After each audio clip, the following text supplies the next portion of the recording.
Welcome back. For more on the whole Russia probe and the Comey situation, earlier today I spoke with Federal Prosecutor Roland Riopelle. He is now in private practice with the firm of Sarkars and Riopelle in New York City. Here's our conversation. For a lot of people, there's names that'll attach a face, but James Comey is someone that you're very familiar with. In fact, you worked with.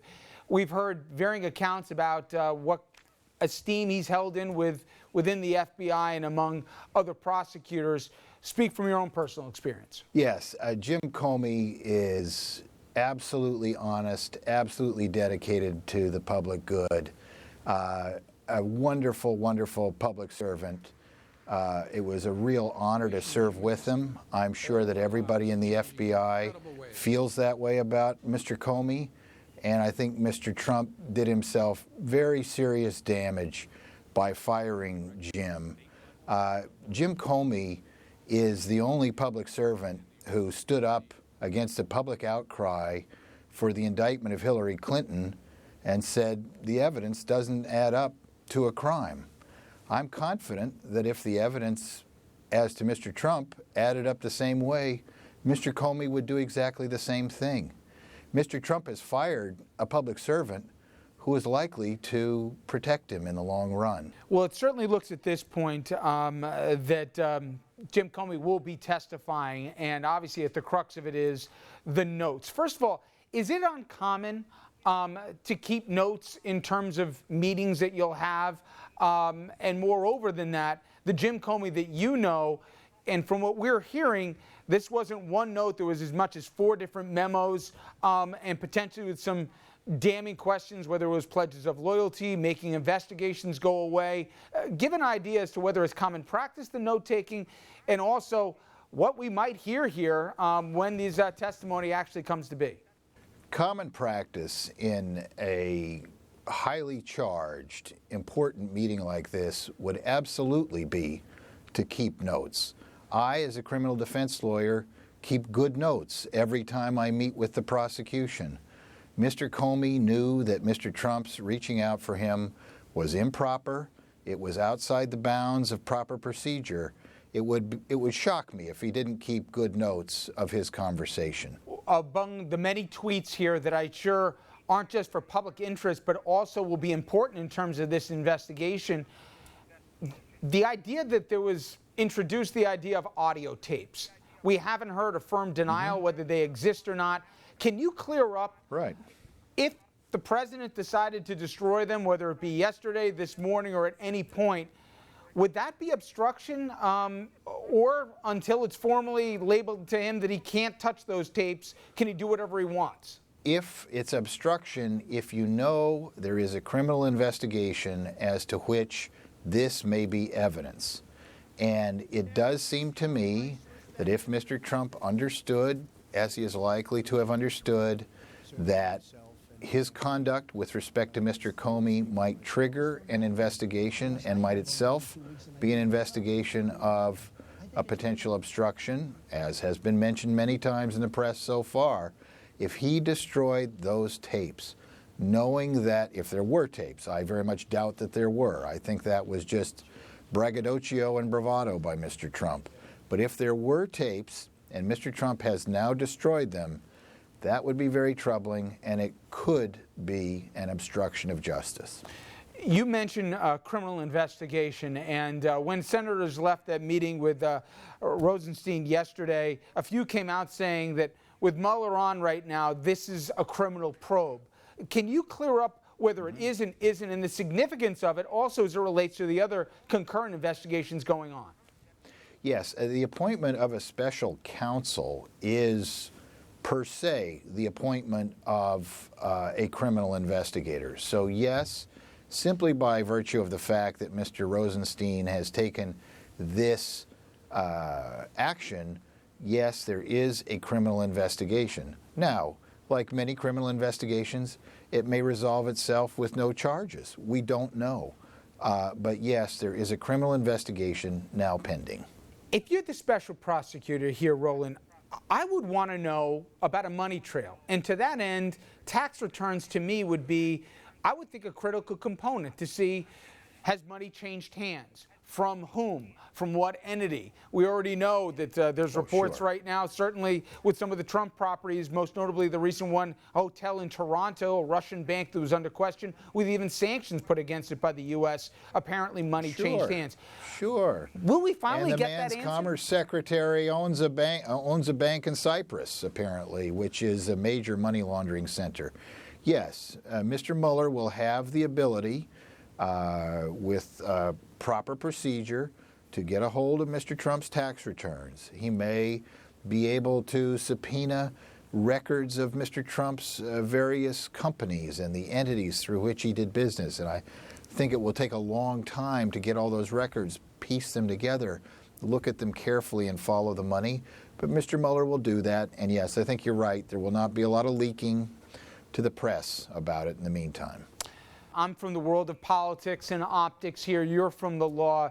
We're reading today from Times reports that Donald Trump reportedly said that he got rid of Comey in part because he was a quote-unquote nut job and it took pressure off him in dealing with the Russians. Is it just he said, she said, or does that speak to fact pattern and why someone was removed from office, especially someone that was investigating the president? I'm talking as a matter of law. You know, ultimately time will tell. And the removal of Jim Comey at this point in time may itself be evidence of Mr. Trump's feelings of guilt, his perception that he is guilty of doing something wrong, and he had to derail Mr. Comey's investigation before it got to him. That may be, but we know now, 120 days in, that Mr. Trump does a lot of things impulsively. He doesn't think them through carefully, and this may simply just be another example of impulsive, foolish behavior rather than a conscious decision to try to cut off the investigator who's getting close to you. Indeed, I think if that's the decision he made, it was a stupid decision. Do you believe with the appointment of Mueller and reportedly the latitude that he's going to have, at the end of the day, we're going to get to the truth here, Roland? Do you think we'll finally figure out, was there any conspiracy? Was there cooperation between a campaign and the Russians? Did money change hands? Will we get to the bottom of it? Are you confident of that? You know, I can't tell you whether we'll get to the bottom of everything because it's a very tangled tale and a very twisted tale. But I have huge confidence in Mr. Mueller that we will get to the bottom of many, many of the various problems that are evident here. Roland Riopelle, great job. I really appreciate the time. Thank you so much. Thank you very much. And we're getting new details about President Trump and Comey before the president fired the FBI director. We already know about that February dinner where Trump reportedly asked Comey for a loyalty pledge that he never got, and also asked him to back off the investigation, which also was demurred on the part of Comey. Of course, the White House, they dispute all of that. We're going to find out when Comey testifies. Now, the Times says they went even beyond that. Comey was unsettled by the president, and he wanted to keep his distance from him. The piece says, quote, Mr. Comey told the president that if he wanted to know details about the Bureau's investigations, he should not contact him directly, but instead follow the proper procedures and have the White House counsel send any inquiries to the Justice Department. The piece went on to say, quote, Mr. Comey has spoken privately of his concerns that the contacts from Mr. Trump and his aides were inappropriate and how he felt compelled to resist them. Comey has also told people about this awkward meeting in the White House that you see there, where the president went in for the hug, but Comey only wanted to go as far as the handshake. It was during a ceremony for law enforcement officials, and Comey didn't want to be singled out. He was. And that's where the president said, there's Jim. He's become more famous than me. We know the president doesn't like to share the limelight. In fact, in that picture, if you see it, the blue curtains, imagine this, because apparently it was the case. Comey, all 6'8" of him, was wearing a blue suit and he was trying to blend in with the curtains. He so didn't want to be in that room. Now, maybe he could have handled things differently, guys. But at the end of the day, sooner rather than later, he's going to testify. He's going to take out at least 4 memos. And you can tell me I'm wrong when he does it. I will tell you right now, there will be more damning notes than even he asked him to give a loyalty pledge and to stand down or dial back the investigation in Russia. I think there's worse stuff that he's got in his notes. And Andrew, it then comes down to who do you believe? Yeah, Do you believe Trump or do you believe Comey? And I think that's the choice that people are going to have to face. There's another creepy anecdote from that story. And do you think too, senators are going to be like, just ask the questions, or will they question his honesty and integrity? Comey's? I think some of them will. I think absolutely some of them will, because they're pinning their defense of the president on Comey being a flawed surrogate for these charges. Even if they have a choice just to be fact finders rather than partisans. But they've shown no inclination to do that. It's getting worse, though. No, it is, but they've shown no inclination to do that. And then if they do, if all of a sudden they become full-throated prosecutors of President Trump, they have to go back to their constituents and explain why they had pom-poms in their hand and were cheering this guy on for 4 months, and then only then turned around. They wouldn't even consent to letting an independent commission happen on their watch. And then once it did, they became all of a sudden the most ardent prosecutors. That's not going to fly. Great piece, Dominic, that I just finished. It's on Politico. If people want to check it out, it's the Friday cover story where they talk about what Trump needs to know about both Bob Mueller and also Jim Comey. And it talks about these guys being straight arrows, really G-men. FBI guys, not in it for the star turns or whatever. And I think it's funny that Trump called him, what did he say? He was not a grandstander and a showboat, right? It's the antithesis of this. And I think when it comes out and he lays out the notes, it's going to be a little bit of an aha moment. They talked about that night where then Cheney's folks and folks from the AGs, they were trying to get then a bedridden John Ashcroft to sign off on this Stellaris Win thing, which would have let the NSA basically have unchecked powers in 2004, I believe it was. Comey's racing to the hospital to try and keep him there. He's literally asking Mueller, the FBI director, to make sure that his agents won't let the Secret Service guys remove Comey from the room as he's trying to keep him from getting to Ashcroft, who was feeble and didn't even know what was going on. He was so, out of it at the time. And they thought that was going to be their greatest public moment or test about upholding rule of law, et cetera. It's going to be this. And I just don't see a way that Trump wins this fight. I don't think he wins the fight as well, Richard. I don't even think it's going to be close. But I do agree with Andrew's point that Comey's not going to be a Boy Scout in this. They're going to paint him, many Republican senators, as a political opportunist. And like they've already said, Mr. FBI Director, why didn't you speak out sooner? But with that said, to your point, at the end of the day, the president has got a real problem. And Richard, we've had presidents for a very long time.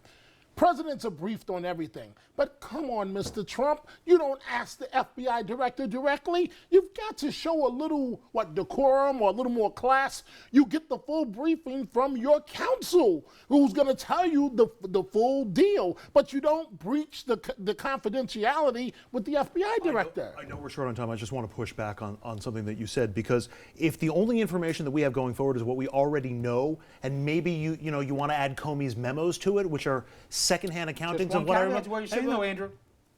Comey apparently showed at least 4 different people the memos that he came back with, not after he was fired, but after those meetings. Understood. Are you now going to tell me that 5 people all attest to one thing I'm supposed to take Donald Trump's word? The 5 people are attesting to Comey's memo. The memo itself is proof of nothing except his recollection of the meeting that he just left. It's not proof positive of what happened in the meeting. It's simply his recollection. There's enough room there for a defense attorney to put that down and say, you don't have him yet. But you're leaving out all the other circumstantial stuff as to motive. But the circumstantial evidence that we have, that we know about the things that he said and about firing Comey and about some of the comments that he made, doesn't necessarily add up to obstruction of justice. I'm just saying. But the Senate's a political animal. It's not a law and order. I understand that too. But again, you have a Senate that is a Republican Senate that wants to find a reason to support President Trump.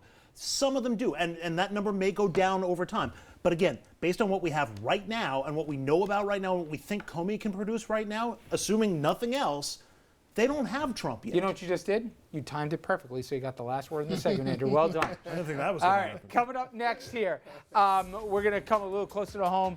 And a sad day in New York politics, and certainly a rough day for one Anthony Weiner. First, he pleads guilty to federal obscenity charges. Then, Uma Abedin files for divorce.